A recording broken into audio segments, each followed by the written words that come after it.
भयावहता जीवन जीविका उपरे पकाई प्रभाव। किए चाकरी छाड़ी घरे बसी तो किए बेपार रे हाथ बांधी बसी। एही भली घड़ीसंधि मुहूर्त रे जड़े रोसैया जीविका हराई थाईलैंड बरकोली चाष को बंचार सहारा करिसेंती। कटक जिला नियाली ब्लॉक सिठोला पंचायत ढिओ सिठाड़ ग्रामर सूर्यकांत पाढ़ी परिवार प्रतिपोषण पर आपणाई रोसैया वृत्ति को। कोरोना पई लॉकडाउन जो भोजीभात बंद हेबारु रोसैया वृत्ति ठप हो जाइथिला। परिवार चलाइबा तांको पक्षरे कष्टकर होई पड़िथिला।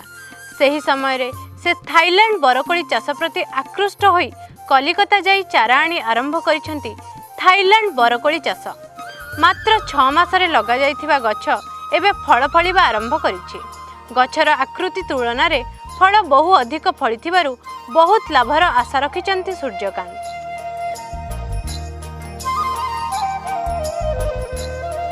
ये लॉकडाउन रोषेबास कमिबार मु चिंता कली जे गछ गोटे कौन लगेया कालकाटा से जोगाजोग करी ये गछ लगैलु। थाईलैंड बरकोली आ ना हूँ रेड आपल परी गोटे बबल सुंदर 2 भेराइटर लगी। ये लोक भी कहते कौन ये बरकोली चाष कले ये कौन लाभवान हम कौन हम मुझे से चिंताधारा करी जमी फूल कषि है मुझे जान हाँ भल फल ये फल हो 2 थर बात्या पवन होकर भी झड़ी जाइए पुणी भी रही। तेणुक एमती सरकार प्रोत्साहन रहिले आम भी आउ अधिका करने चेष्टा करी आम माने बाहर युवक बेकार युवक भी आधु किसी शिखिक ये गछ लगे पुणी उपकृत हेबे। कटक भुवनेश्वर मार्केट 100-120 टका पर केजी रोचे। तेणुक आमर आम दिन टे रेट कमी बोली आम आशा करूँ जहाँ प्रभु बराद थी से किसी ना। आगामी दिन ये चाष बढ़े भी तो कोली की देखिकी ये जो टेस्ट देखिकी बढ़िया को भी मुझे चेष्टा करुँच। मुझे एमती गाँव को सांग डाकिला देखिए आज कोली बगीचा गोटे बुली आसा देखला बेलू कोली बगीचा बढ़िया फल हो भारी टेस्ट भी है कोली आपुल टाइप लगुच।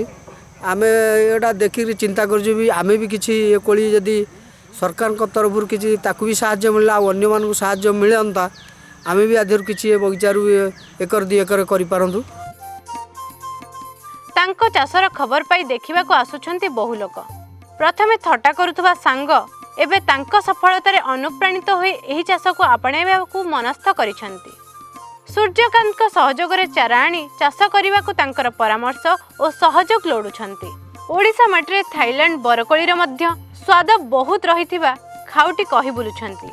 एही चाष कले अन्य युवक माने मध्य स्वावलंबी होई परिबे बोली सूर्यकांत कहिसेंती।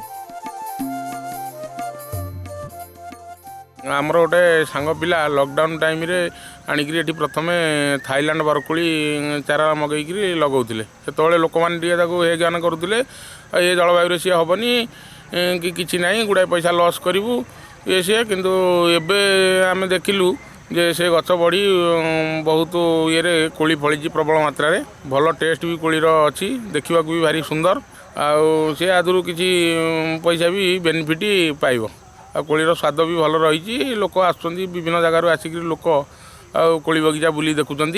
एठारे आप जो देखुं कोली चाष कराई थाईलैंड रू आसी उन्नत किस्मर जो चाष यहाँ कराई पारंपरिक चाष को हटाई ये चाष करें आमर जो चाषी भाई मैंने अच्छा युव चाषी युव चाषी मैंने अच्छा अंचल से चाहते ये चाष कर प्रणाली चाष कले ये आमर जो रही माने क्लाइमेट अनुसार जलवायु अनुसार आम ये चाष को किभली करूँ तार उन्नत मानर ज्ञान कौशल प्रयोग करी ये चाष कर चैलेंज भाई निया।